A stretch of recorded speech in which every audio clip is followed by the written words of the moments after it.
Just imagine I came to the wedding of my daughter, whom I had given my whole life to. But she coldly said, "Dad, I'm sorry, but you weren't invited. Go away." I quietly left, my heart broken by the betrayal. But within 2 hours, her perfect wedding turned into a nightmare. Revenge. No, it was justice. Before we continue, please subscribe to the channel and let us know where you are listening in the comments. The champagne glass slipped from my fingers. Crystal shards scattered across marble floors like fallen stars, each piece reflecting the horror on my daughter's face. "Dad, what are you doing here?" Emily's voice cut through the elegant chatter of wedding guests. Her wedding dress, the one I'd spent $12,000 on, rustled as she stepped back. "You weren't supposed to come." I stood frozen in the grand ballroom entrance, still holding the gift box I'd wrapped myself. White roses imported from Ecuador filled every corner, their fragrance mixing with expensive perfume and judgment. The chandelier above cast rainbow patterns on walls that had cost me 3 months of profit to rent. "Sweetheart, it's your wedding day." My voice sounded smaller than I intended. "I wanted to congratulate you both."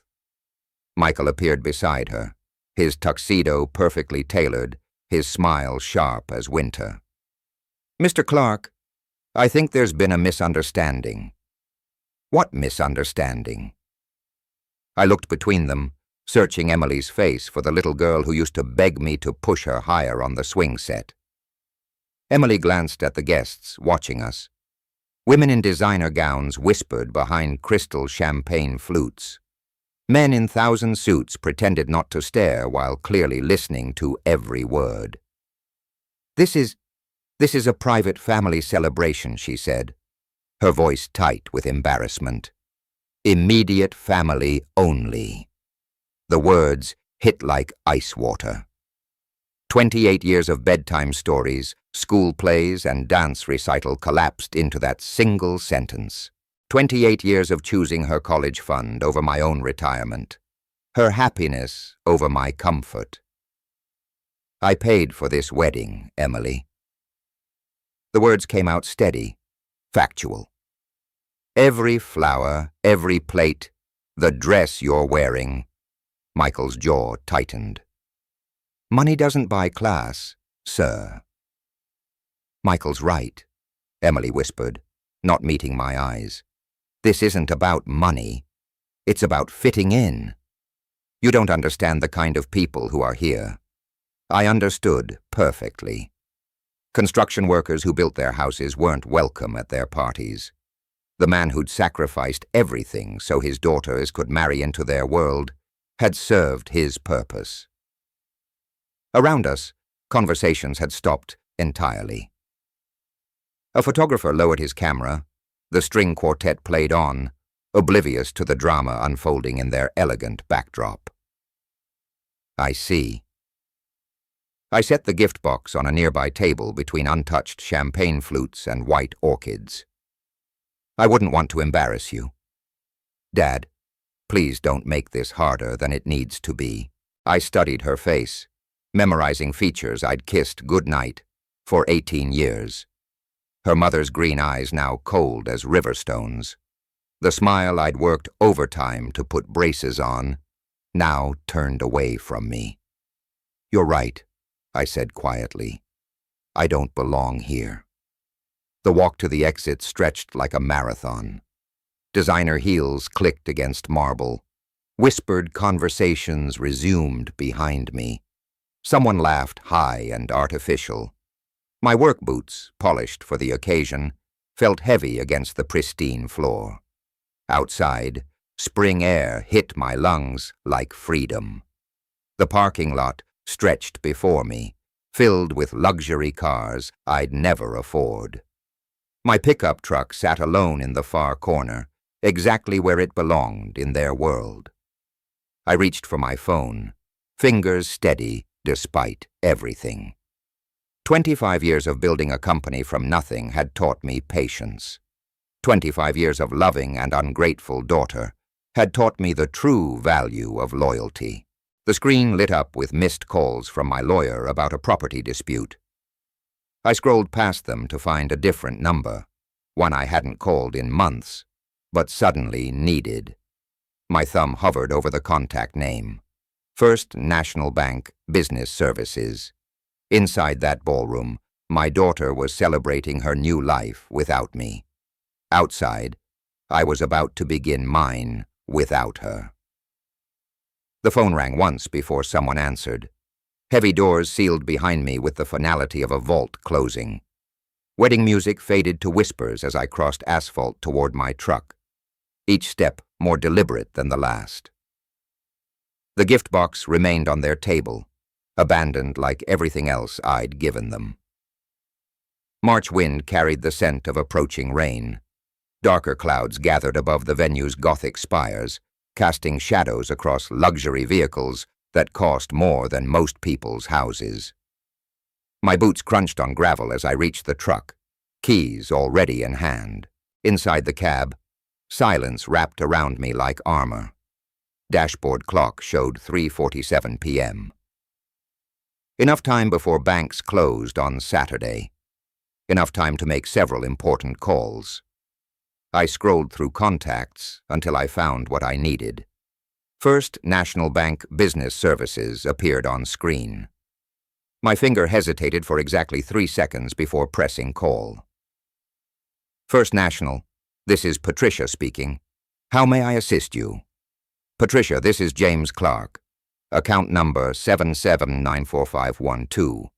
I need to initiate stop payments on several authorized transactions. Of course, Mr. Clark. Let me pull up your account. Can you verify your social security number and mother's maiden name? Standard procedure. I provided the information while watching guests arrive through the venue's front entrance. Women in silk dresses, men adjusting expensive cufflinks, none of them knowing what was about to unfold. Thank you. I see several large transactions from today. Which ones specifically? All wedding-related payments. Venue rental, catering deposit, floral arrangements, photography, music services. Each item rolled off my tongue like inventory. Implementation needs to be immediate. Sir, these are significant amounts. Are you certain about stopping all payments? Completely certain. There's been a change in circumstances. Keyboard clicks filled the pause. I'll need authorization codes for transactions over $10,000. I recited the codes from memory. 25 years of running a construction business had taught me to remember every important number, every contract detail, every payment authorization. Stop payments are now in effect. Confirmation numbers are being generated. Is there anything else? That covers the banking side. Thank you, Patricia. Next call went to Spokane's premier catering company, the same company Emily had insisted on despite their astronomical prices. Elegant Affair Catering. This is Marcus. Marcus, this is James Clark. I'm calling about the Anderson wedding reception happening right now. Oh yes, Mr. Clark. Everything is going beautifully. The guests are raving about the appetizers. I'm afraid there's been a financial complication. Payment authorization has been revoked. You'll want to protect your equipment and remaining food service. Silence stretched between us. Then I'm sorry. What exactly are you saying? The bank has stopped payment on your contract. Effective immediately. I suggest you secure your assets. But we're in the middle of service. The main course hasn't even been served. That's unfortunate timing. My voice remains steady. Professional. You might want to speak with the wedding party about alternative payment arrangements. Marcus disconnected without another word. Smart man, the florist answered on the second ring. Bellingham Blooms, Susan speaking. Susan, this is James Clark regarding the Anderson wedding flowers. Mr. Clark, The arrangements look stunning. The bride was so pleased with the orchids. There's been a payment issue. Bank authorization has been cancelled. You'll need to collect your arrangements if you want to salvage any value. Collect them, but they're integrated into the entire venue design. Business is business, Susan. I suggest you move quickly. 3 more calls followed.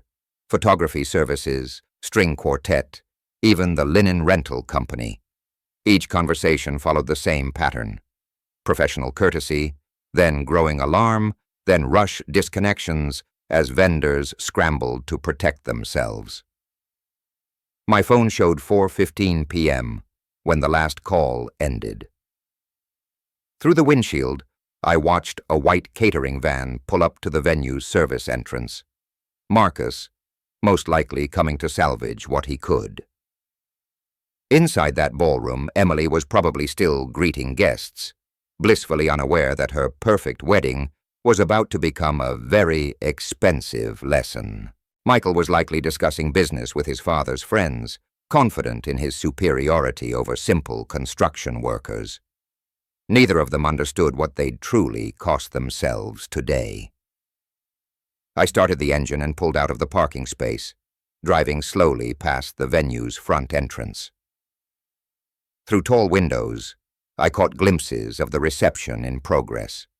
Crystal glasses raised in toasts, elegant figures moving across polished floors, all of it about to change. My phone buzzed with an incoming call. Emily's number appeared on screen. I let it ring. Dashboard clock read 4:20 p.m. when the first truck arrived. Bellingham Blooms painted an elegant script across white paneling. Susan behind the wheel with 2 assistants riding shotgun. They parked near the service entrance and unloaded empty containers with business-like efficiency. Through venue windows, I could see the cocktail reception in full swing. Crystal glasses caught chandelier light as guests mingled around Emily's imported orchids. Michael gestured broadly to a circle of men in expensive suits, probably explaining his latest business venture. Neither bride nor groom noticed the florist team entering through side doors. Emily stood near the main entrance, radiant in 12,000 of silk and pearls, accepting congratulations from a steady stream of relatives. Her laugh carried across the ballroom, bright and carefree. The sound would change soon enough. Susan appeared in the ballroom doorway with 2 large plastic containers. She walked directly toward the main altar arrangement, her assistants flanking the smaller displays. Guests began turning, confusion replacing celebration as the team started dismantling the centerpiece. "Excuse me." Emily approached Susan with the practiced smile of someone accustomed to managing staff. "We're in the middle of our reception. Whatever you need can wait until later." Susan straightened, holding a bundle of white orchids. "Ma'am, I'm Susan from Bellingham Blooms. Payment authorization for these arrangements was canceled 40 minutes ago. I need to recover our property." Emily's smile flickered but held. "That's impossible. Everything was paid for weeks ago. The account holder, James Clark, contacted us directly. All payments have been stopped." Susan continued removing flowers with professional detachment. "I have written authorization to collect our arrangements." Color drained from Emily's face. Around them, guests had stopped talking entirely. Michael crossed the room in quick strides, his expression shifting from confusion to anger.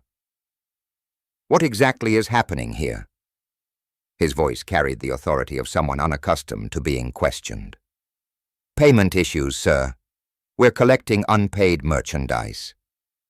Susan's assistant began wrapping the altar arrangement in protective plastic.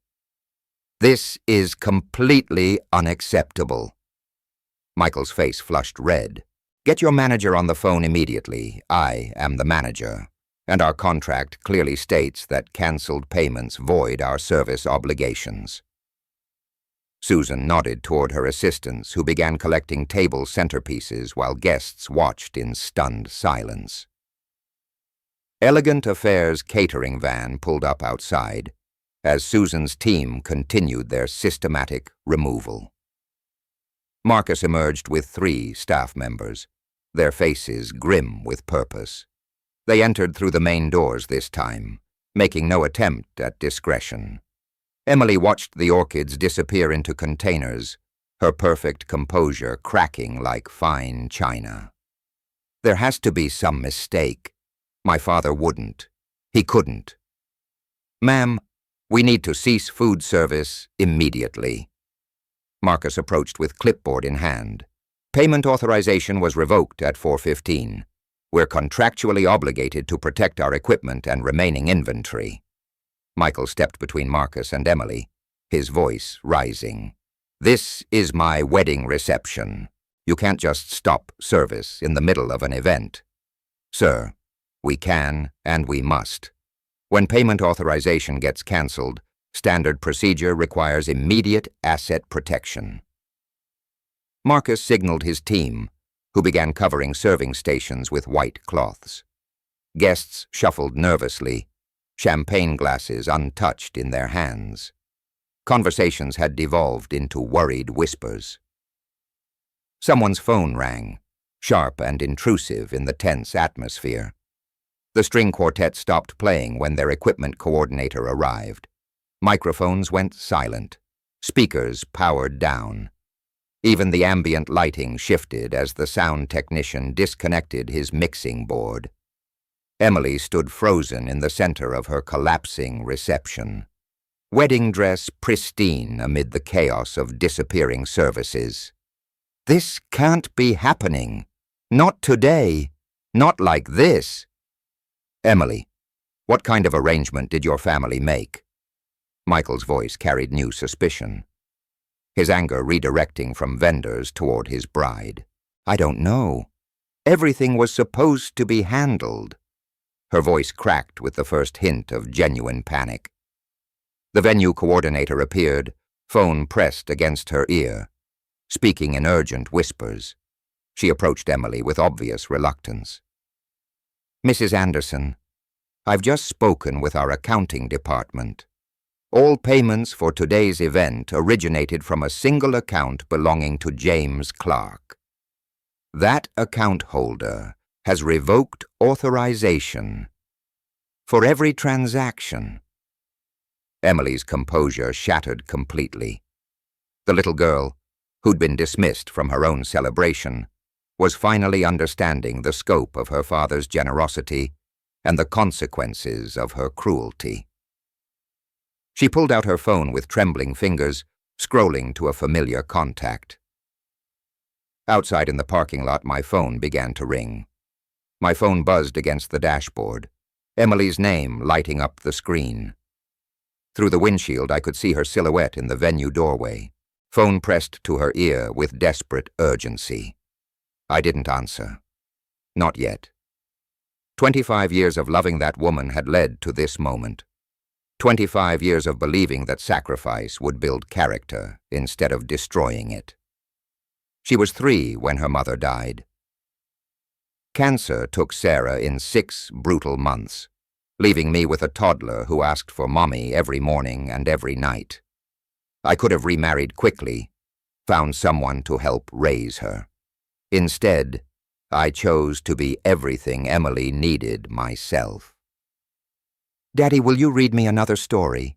She'd asked at age 5, curled against my chest in her pink pajamas. I'd already read 3 books, had an early morning meeting with potential investors, but her green eyes, Sarah's eyes, held such trust. Of course, sweetheart, Daddy always has time for you. That became my motto.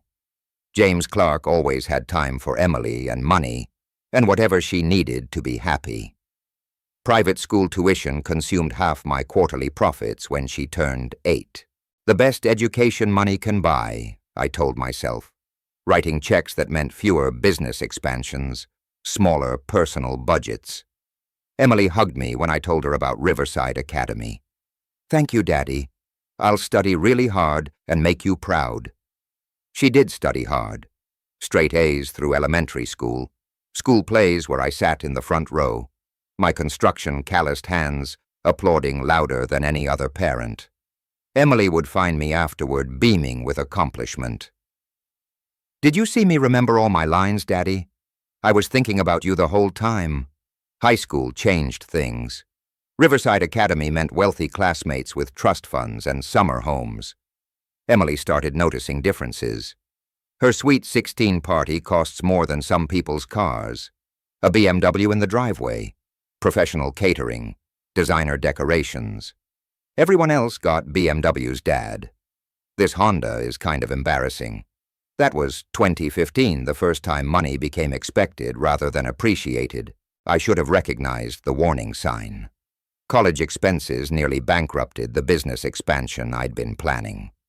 Northwestern University, Emily's dream school, required sacrifice that went beyond tuition. Sorority dues, spring break trips to Cancun, study abroad programs in Italy. Each semester brought new financial demands. "Dad, I need $3,000 for the business fraternity trip." It's essential for networking. Phone calls became transaction requests. Visits home decreased to holidays only. When Emily did call, conversation lasted exactly long enough to explain why she needed money and how quickly she needed it transferred. Graduate school brought Michael into her life. Old money, family connections, everything I couldn't provide, despite decades of hard work. Emily started making comments about my appearance at family gatherings. "Could you maybe wear something other than those work boots when you visit?" Michael's friends will be there.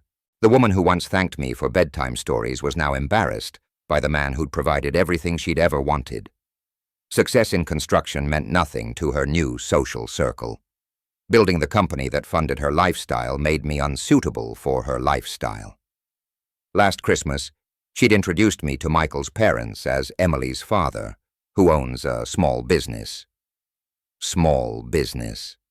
25 years of building Clark construction from nothing, employing 60 people.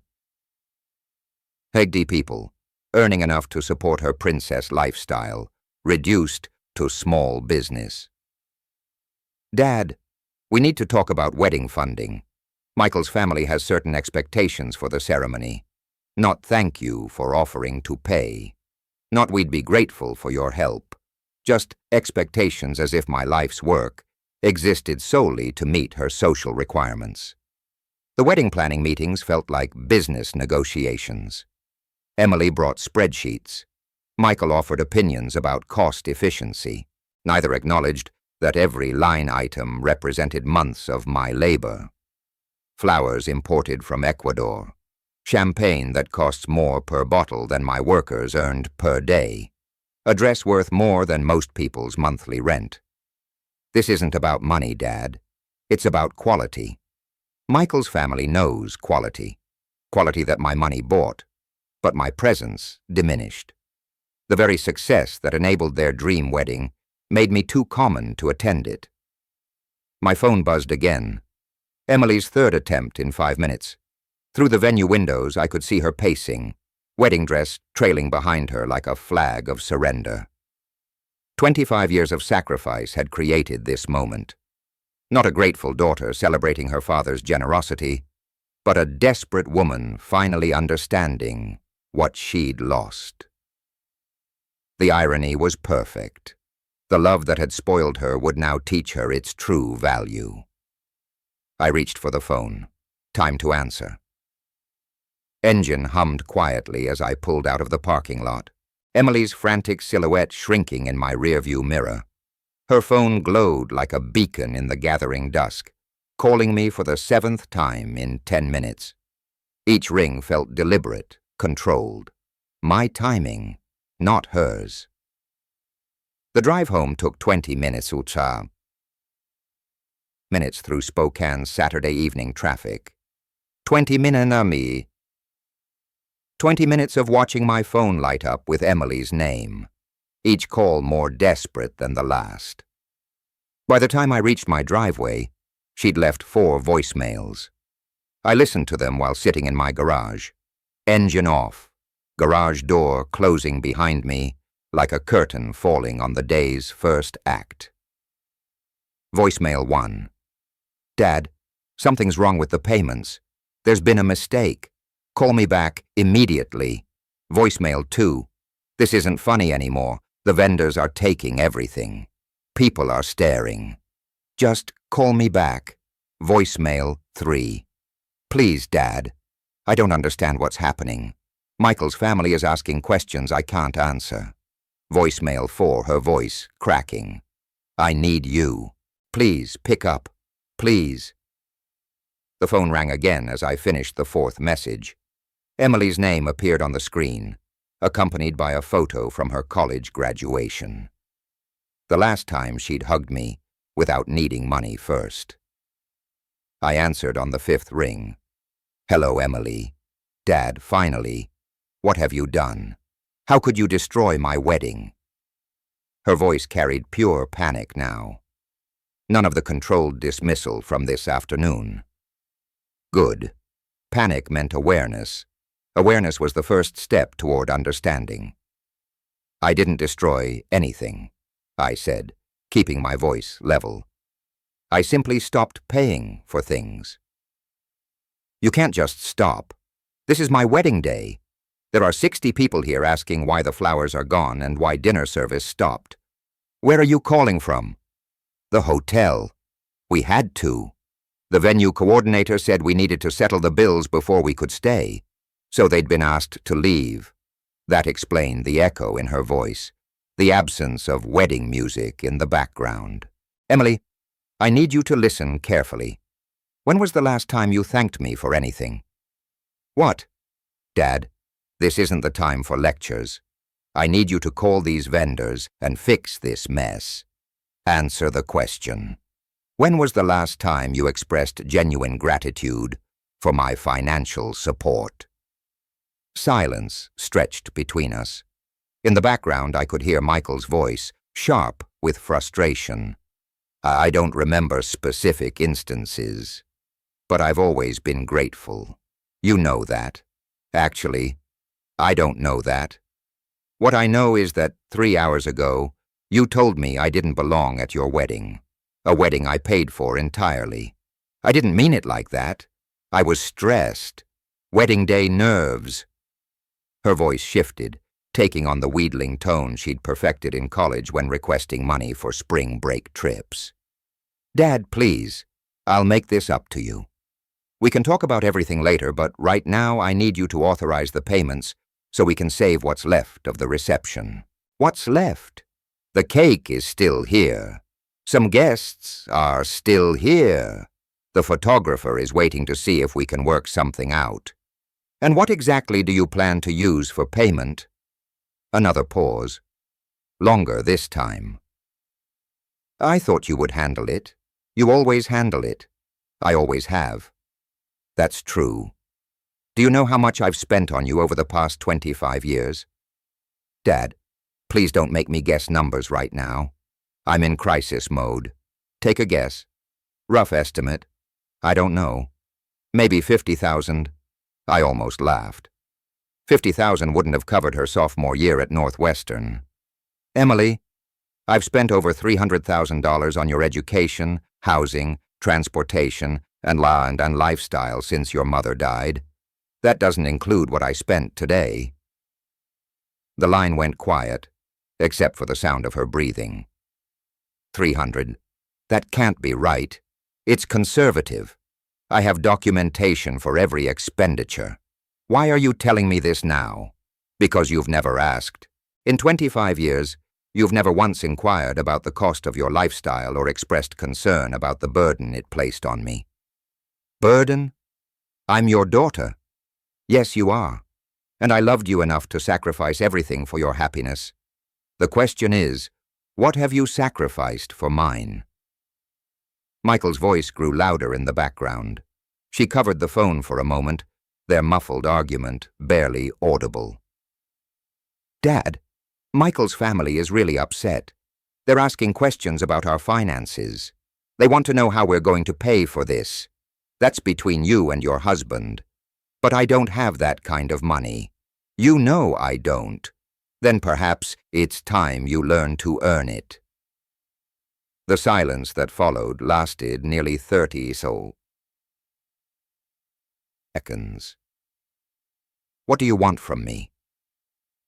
"I want you to understand what you threw away this afternoon when you dismissed the man who made your entire lifestyle possible. I understand now. I was wrong. Can we fix this?" "We'll see. I'm reviewing our entire financial relationship. There will be documentation. We'll discuss this properly when I'm ready." I ended the call and turned off my phone. Through my kitchen window, I could see the lights of Spokane beginning to twinkle in the distance. Emily was somewhere out there, facing her first night of financial independence. The education was just beginning. Warm light from my desk lamp cast familiar shadows across 25 years of meticulous record-keeping. Filing cabinets lined one wall of my home office like sentinels, guarding secrets Emily had never bothered to ask about. Tonight, those secrets would finally serve their purpose. Coffee steamed beside my computer as I opened the first drawer, labeled Emily Education 2020. Behind me, the house settled into evening quiet, but my mind buzzed with the systematic energy that had built Clark Construction from nothing into a 60-employee operation. This wasn't revenge. This was an audit.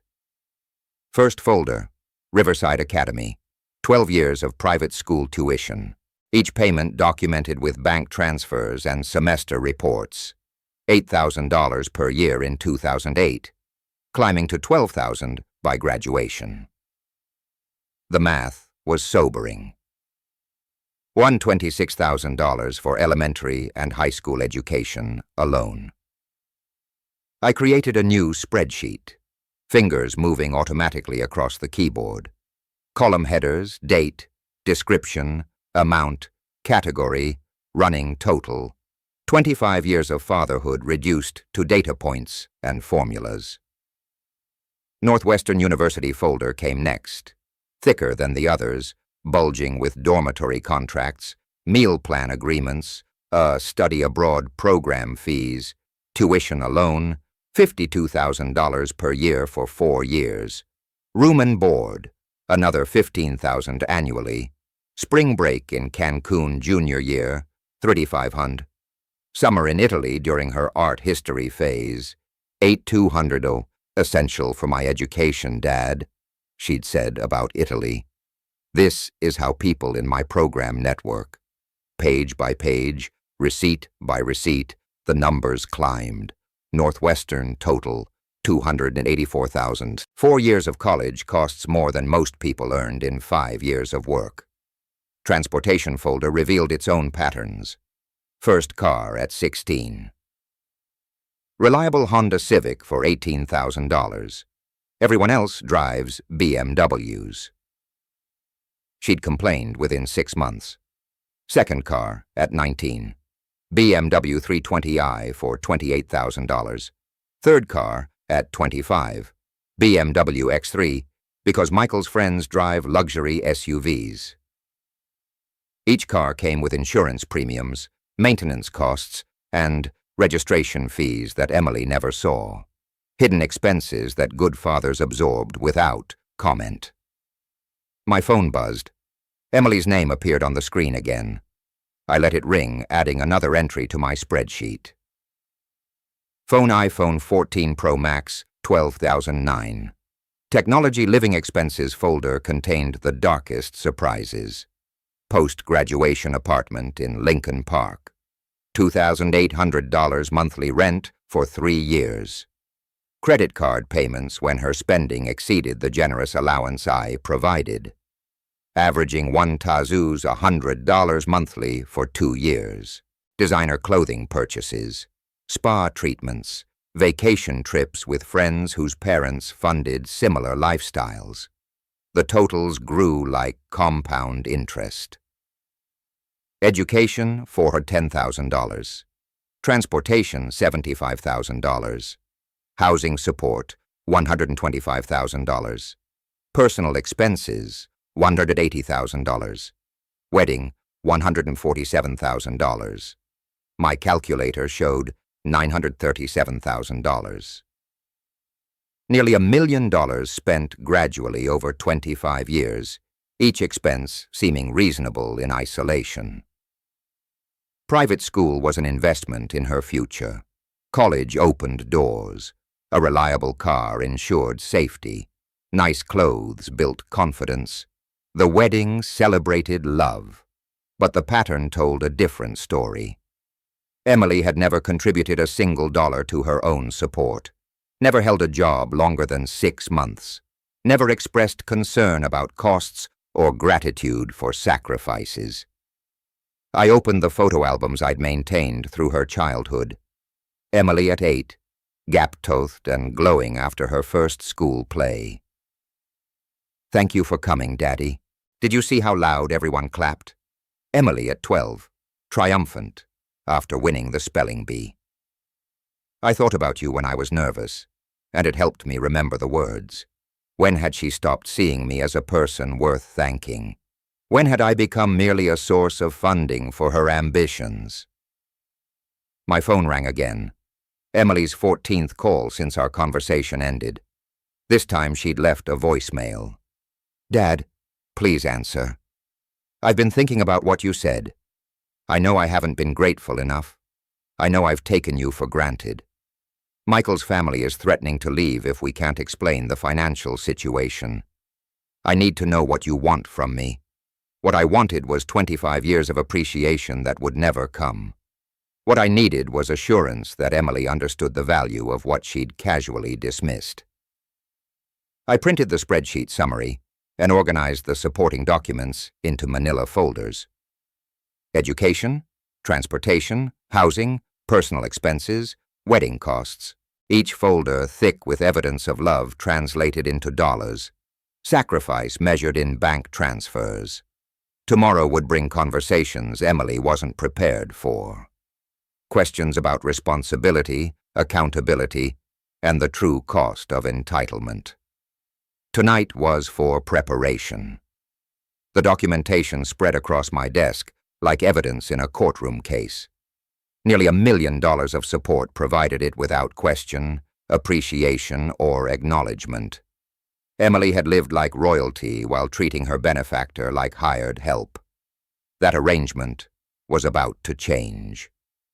My phone buzzed once more with Emily's name. I reached for it, then stopped. Not yet. Let her understand what helplessness felt like. Let her taste the panic of financial dependence without guarantees. The education would continue in the morning. Sunday morning brought crisp March air and the kind of clarity that comes from thorough preparation. My briefcase sat by the front door, loaded with 25 years of documented evidence. Richards and Associates had agreed to an emergency consultation at 9:00 a.m., professional courtesy, between businessmen who understood that some situations couldn't wait for Monday. The law office felt appropriately serious.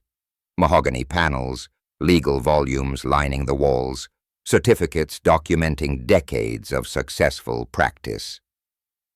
Margaret Richards herself met me in the conference room, her silver hair and sharp suit, projecting the competence I needed.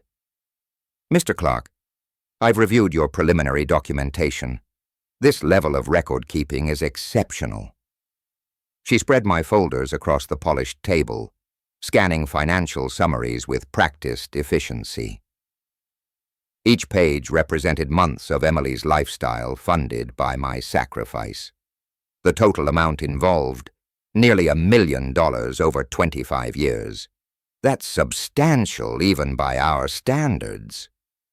I want this handled professionally, I said, settling into the leather chair across from her. No emotion, just business. Emily needs to understand the financial reality of what she's taken for granted. Margaret nodded, making notes on a yellow legal pad. The documentation supports either gift reclassification or promissory note establishment. Given the pattern of escalating demands without reciprocal responsibility, we have multiple recovery options. She outlined the strategy with surgical precision. Formal demand letter requesting full repayment within 30 days. Detailed accounting of all expenditures with supporting evidence. Clear timeline for response and negotiation. Professional consequences for non-compliance. This approach transforms a family dispute into a business transaction. Much cleaner for everyone involved. By 11:00 a.m., the documents were prepared. Official letterhead, formal language, serious implications. The demand was simple. $937,000 repayment within 30 days or legal proceedings would commence. We'll arrange courier delivery this afternoon. Signature required, creating official record of receipt. I drove home with copies of everything, satisfaction mixing with sadness for the necessity of such measures. Emily had created this situation through years of entitlement. I was simply providing the consequences she'd never faced. At exactly 2:15 p.m., my phone rang. The courier service confirming delivery to the Spokane Grand Hotel, room 1247, signed receipt by Emily Clark Anderson. The formal process had begun. I imagined Emily's confusion when the hotel desk called about a legal delivery, her assumption it was vendor-related paperwork. Michael taking charge as the responsible husband, breaking the official seal with typical arrogance, then reading, comprehension dawning slowly. The phone started ringing at 2:47 p.m. Emily's name flashing repeatedly on my screen. I let each call go to voicemail, each message more desperate than the last. Message 1, Dad. What is this legal document? This can't be serious. Message 2, $900,000. That's impossible. You never said these were loans. Message 3, please call back. Michael's family is asking questions I can't answer. Message 4, her voice breaking. I don't understand how everything went so wrong so fast. At the Grand Hotel, Emily and Michael were discovering what accountability looked like when backed by legal authority. 25 years of gifts had been reclassified as recoverable debt. Their financial dependency was now documented, quantified, and subject to collection procedures. The wedding disaster had been the opening act. This was the main performance. Margaret had explained the process clearly. Civil debt recovery follows standard procedures. They'll need legal representation to respond properly. That costs money they don't have for a debt they can't pay. Emily's frantic calls continued through the afternoon. 15 missed calls, 8 voicemails, each one revealing deeper understanding of her helplessness. The woman who dismissed me from her wedding was beginning to comprehend what she'd actually dismissed. The irony was perfect. Emily had spent 25 years taking my financial support for granted. Now she faced 30 days. 30 days to repay it all with professional consequences for failure. My phone buzzed again. Emily's 16th call. This time I decided to answer. Dad, please, we need to talk about this reasonably. Emily's voice cracked through the phone speaker, exhaustion replacing the panic from yesterday. This legal document, it can't be real. I settled into my kitchen chair, coffee steaming beside me. Through the window, Spokane's Sunday afternoon looked peaceful. Families walking dogs, children riding bicycles, normal people living normal lives. The document is completely real, Emily, as are the 30 days you have to respond. But $900,000, that's impossible. You never said any of it was a loan. I never said it was a gift, either. You simply assumed. In the background, I could hear Michael's voice, sharp with frustration, paper rustling, the sound of someone pacing. "Emily, I need to understand something," I said, keeping my voice level. "Who exactly do you plan to contact for help with this situation?" Silence stretched between us. Then family, friends, people who care about me. "I see. Well, you have 29 days remaining. I suggest you start making those calls." I ended the conversation and turned my phone to silent. Let Emily discover what I already knew, that nearly $1 million in debt would reveal exactly who was willing to help and who would politely decline. The phone lit up repeatedly throughout the afternoon, Emily's name appearing and disappearing on the screen like a distress signal. I let each call go unanswered, each voicemail unheard. By evening, the calls had stopped. Monday morning brought a different kind of silence. No frantic messages from Emily, no desperate voicemails, just quiet. I drove to the construction site where we were breaking ground on a new office complex. Physical work had always helped me think clearly. The sound of machinery, the smell of fresh earth, the satisfaction of building something solid and permanent. My foreman Dave approached around 10 o'clock a.m. "Boss, you seem different today. Everything okay?" "Family situation," I said, watching the excavator clear foundation space. Sometimes you have to make hard decisions for people's own good. "Kids?" Something like that. My phone buzzed. Text message from Emily. "Dad, I've been trying to reach family and friends. Everyone is shocked by the amount. Please call me." I deleted the message without responding. Another text arrived an hour later. "Aunt Margaret says she can't get involved. She thinks I should learn responsibility. What does that even mean?" Then another.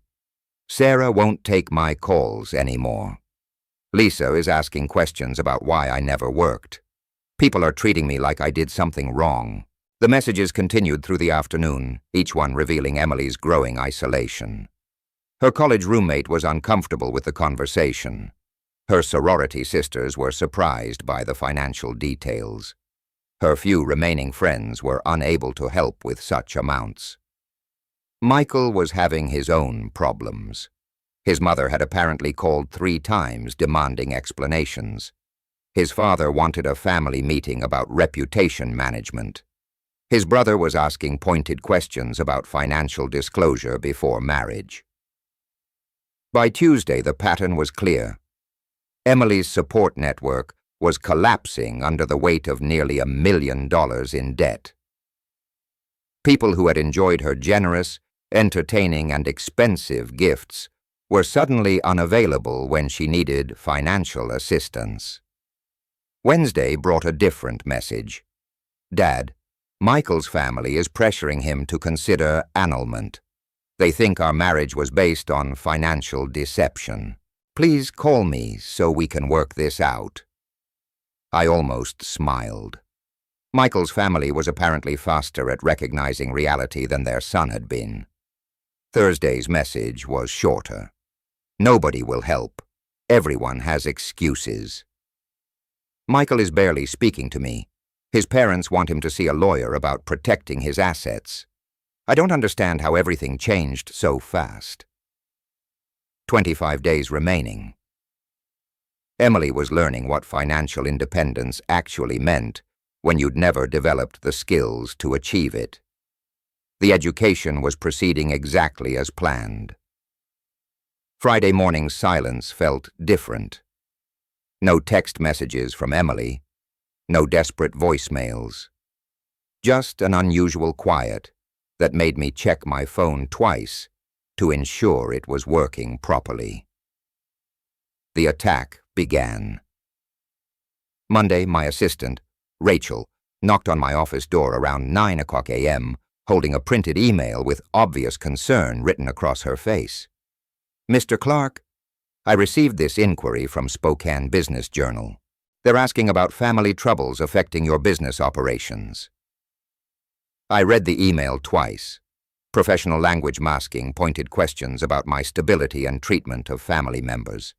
Someone had been making calls. Any idea how they heard about this? There's also this. Rachel handed me her tablet showing a Facebook post with over 200 shares. Emily's wedding photo, beautiful and radiant, followed by emotional text describing a heartless father who had destroyed her special day and was now demanding impossible financial payments as punishment. The post painted me as an unstable man taking revenge on his daughter for perceived slights. Hundreds of comments expressed shock and sympathy. Several tagged local business owners I'd worked with for decades. My phone rang. Bob Martinez from Martinez Concrete, a 20-year business partner. James, I'm seeing some concerning things online. People are saying you're having issues with your daughter's wedding expenses. Bob, there's documentation that tells a very different story. I hope so, because some folks are asking questions about your contracts with the city. You know how politics work around here. 3 more calls followed within an hour, all expressing concern, all asking careful questions about my mental state and business decisions. Emily and Michael had been busy. I found Michael's strategy easily enough. His family name opened doors in Spokane's social circles. Anderson family connections reached country clubs, charity boards, and professional organizations where reputation mattered. They were using those connections to spread Emily's narrative of victimhood. The local Facebook groups buzzed with second-hand versions of the story. Construction company owner demands $450,000 from daughter after ruining her wedding. Spokane businessman sued own child for wedding expenses. Each retelling grew more dramatic, more damaging. By noon, I'd received 7 business-related calls, expressing concern. The Spokane Rotary Club president wondered about my state of mind regarding upcoming community projects. 3 separate contractors mentioned hearing things that might affect our working relationships. Emily and Michael had chosen their battlefield carefully. In a city like Spokane, reputation was currency. Destroy someone's standing in the business community, and you destroyed their livelihood. They'd miscalculated one crucial factor. I drove home and pulled out the documentation Margaret Richards had helped me organize. 25 years of financial records categorized and summarized. Every check, every payment, every expense Emily had never asked about or appreciated. Then I made my own calls. Margaret, I need to schedule a press conference for tomorrow morning. We're going public with the complete financial documentation. Are you certain? Once this information is public, there's no taking it back. Emily and Michael have made it public already. Now it's time for the truth. The next 6 hours were methodical preparation. I contacted the Spokane Business Journal directly, offering complete financial transparency. I called the 3 reporters Emily's campaign had reached, promising documented evidence that would tell the real story. Most importantly, I contacted 25 years' worth of business partners, community leaders, and professional associates, people who'd watched me build Clark Construction from nothing, people who'd seen my dedication to both business and family over decades. Dave, I'm calling everyone on our contractor list. There's going to be a story tomorrow that sets the record straight about Emily's situation. By evening, I had confirmation Spokane Business Journal would run a feature story. Local news stations agreed to cover the press conference. The documentation was copied and ready for distribution. Emily's attack had lasted 3 days. My response would last 1 morning. The truth, properly documented and professionally presented, would speak louder than social media manipulation and emotional appeals. 24 days remaining on the legal deadline. By tomorrow afternoon, Emily would understand that destroying reputations was a game best played by people with actual substance to defend. Tuesday morning arrived with the precision of a construction schedule. At exactly 9:00 a.m., I published 25 years of financial documentation across every platform Emily and Michael had contaminated with their lies. The presentation was methodical, professional, undeniable bank statements showing $937,000 in payments over 25 years. Categorized spreadsheets breaking down education costs, transportation expenses, housing support, and lifestyle funding. Photographs of Emily at every stage of her pampered life, each image matched to corresponding financial support. Complete transparency. 25 years of parental support, documented. Read the headline I chosen. Below it, a comprehensive timeline showing Emily's progression from grateful child to entitled adult, with every dollar spent, documented, and verified. The response was immediate. Within an hour, my phone started ringing with different voices. Not concerned this time. "Support, James." "I had no idea about the scope of support you provided," said Tom Bradley from Bradley Electrical. "My kids are in college and I'm spending maybe $15,000 a year total. You spent that much every semester." Bob Martinez called back. "I owe you an apology. After seeing those bank records, I understand exactly what you're dealing with. That level of entitlement would break any parent." The social media momentum shifted like an avalanche in reverse. Comments that had supported Emily's victim narrative suddenly looked naive against the backdrop of financial reality. Screenshots of bank statements showing $52,000 annual college tuition payments. Receipts for 3 different luxury cars. 28 years of housing, clothing, and lifestyle expenses that most families would consider impossible to afford. Margaret Richards called at 11:00 a.m. "James, the response has been extraordinary. The Spokane Business Journal wants to run a feature story about financial responsibility and entitlement. You've managed to turn a reputation attack into a community education moment." By noon, Emily's original Facebook post looked pathetic against the mountain of evidence I'd provided. People were sharing my documentation with comments like, "This is what real parental sacrifice looks like. And no wonder he's seeking repayment. This level of support is a full-time job." The Spokane construction community rallied completely.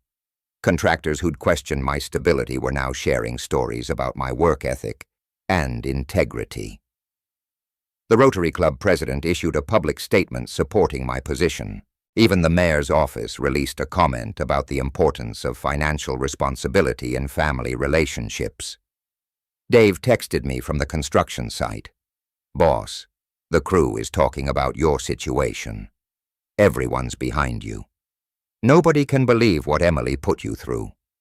Local news stations picked up the story as a human interest piece about parental sacrifice and accountability. The documented evidence made their job easy.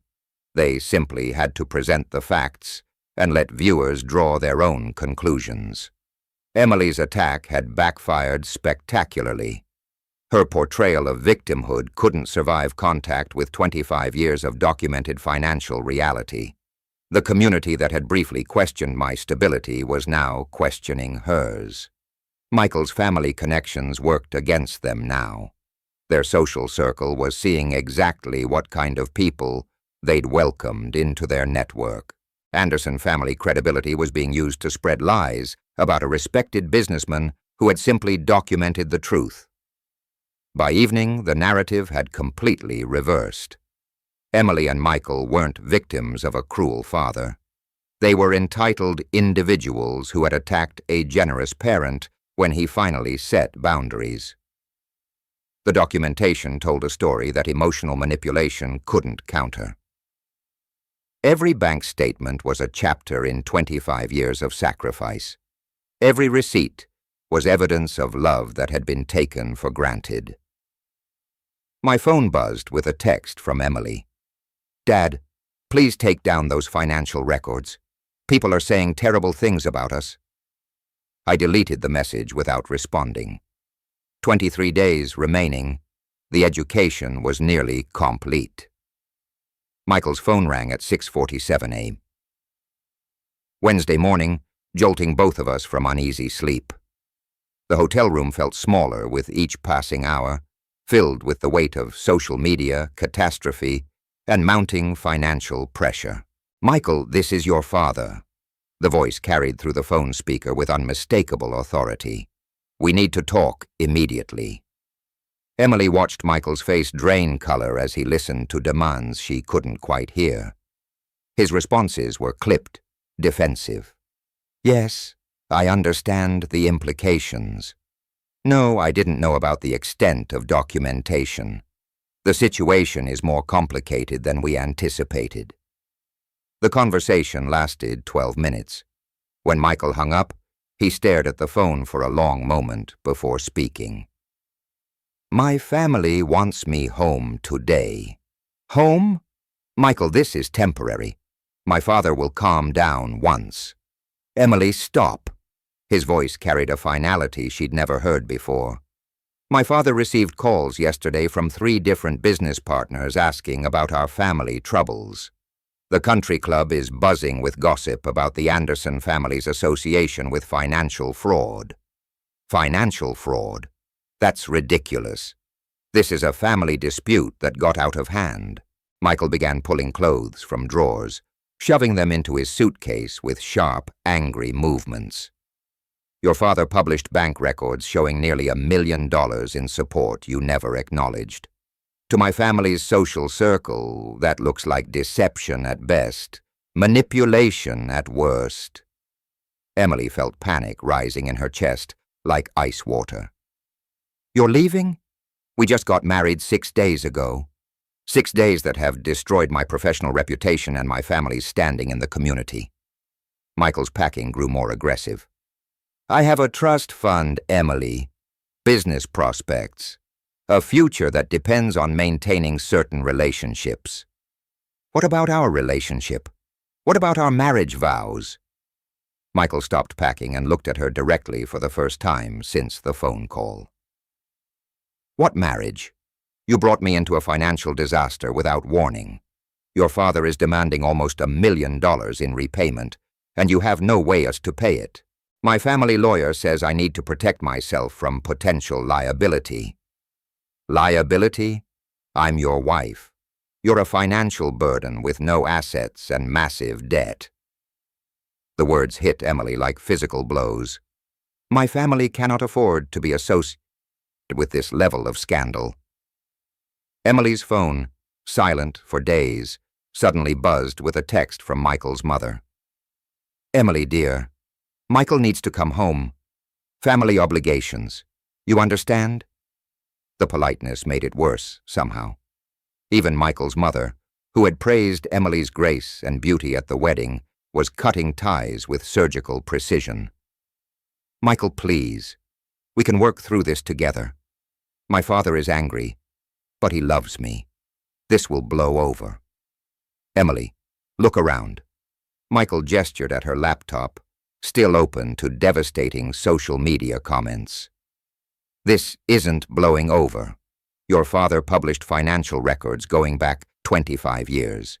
People are calling you a trust fund baby who never worked a day in her life. They're right." The accusation stung because it was accurate. Emily had never held a job longer than 6 months, had never contributed financially to her own support, had never questioned where her comfortable lifestyle originated. "I was being a daughter. Daughters are supposed to be supported by their fathers, not to the tune of nearly $1 million over 25 years without any gratitude or reciprocation." Michael zipped his suitcase closed. "My family runs in circles where people contribute to society. They build businesses, support charities, create value. What have you ever created besides expenses?" Emily felt something breaking inside her chest. Not just her marriage, but her understanding of herself and her place in the world. Where will I go? I don't have money for the hotel.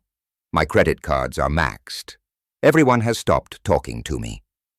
Michael paused at the door, his hand on the handle. Call your father. Apologize. Accept responsibility. Maybe he'll help you figure out how to become an actual adult. Michael, please don't leave me alone. Emily, I've been alone in this marriage since it started. You never contributed anything except expectations and expenses. His voice softened slightly. Maybe losing everything will teach you something. Your father's money never could. The door closed behind him with devastating finality. Emily stared at the hotel room that suddenly felt vast and empty. Her wedding dress still hung in the closet, a reminder of 6 days that had destroyed her entire life.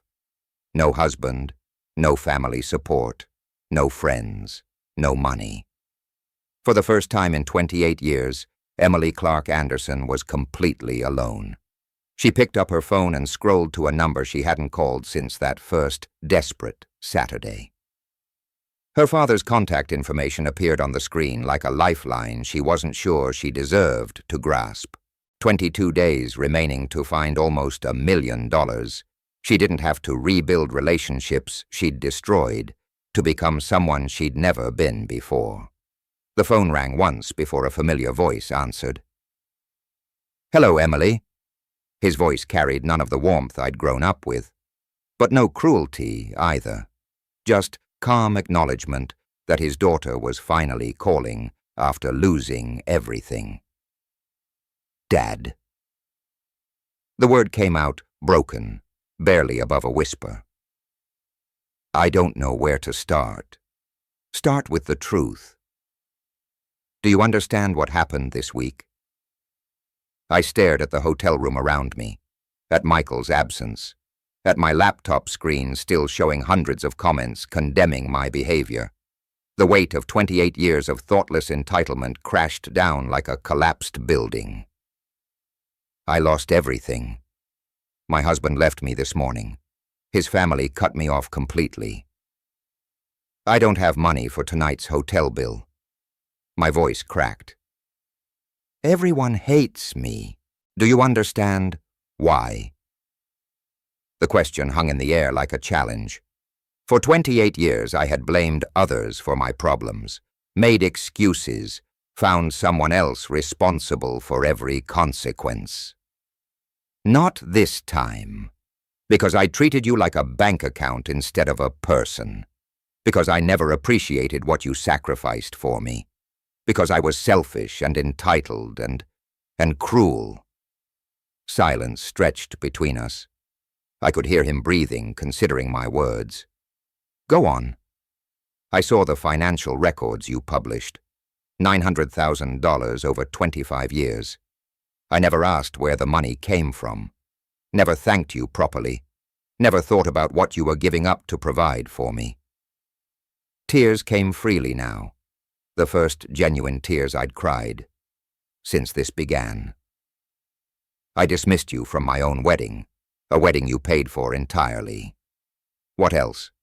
I tried to destroy your reputation when you stood up to me. I lied about you on social media. I got Michael's family to spread rumors about your character. The admissions felt like removing poison from an infected wound. I became everything wrong with spoiled children who never grow up. Emily, his voice softened slightly. Do you remember when you were 8 after your mother died? You hugged me every night and told me I was the best daddy in the world. I remember. I wanted to give you everything because I loved you. But somewhere along the way, giving you everything became the reason you stopped loving me back. I never stopped loving you, Dad. I stopped showing it. I stopped being grateful. I stopped being a daughter and became a consumer. What do you want from me now? The question terrified me, because I understood it wasn't just about immediate help. It was about what kind of relationship we could have going forward. I want to earn your respect. I want to become the daughter you deserve to have. I want to learn how to be an adult who contributes instead of just taking. I wipe my eyes with the back of my hand. But first, I need help surviving long enough to prove I can change. What kind of help? I need enough money to stay in the hotel for 1 more week while I find a job. Any job. I need a chance to prove I can support myself. Emily, if I help you this time, there will be conditions. Anything. You'll find employment within 2 weeks. I don't care if it's cleaning offices or waiting tables.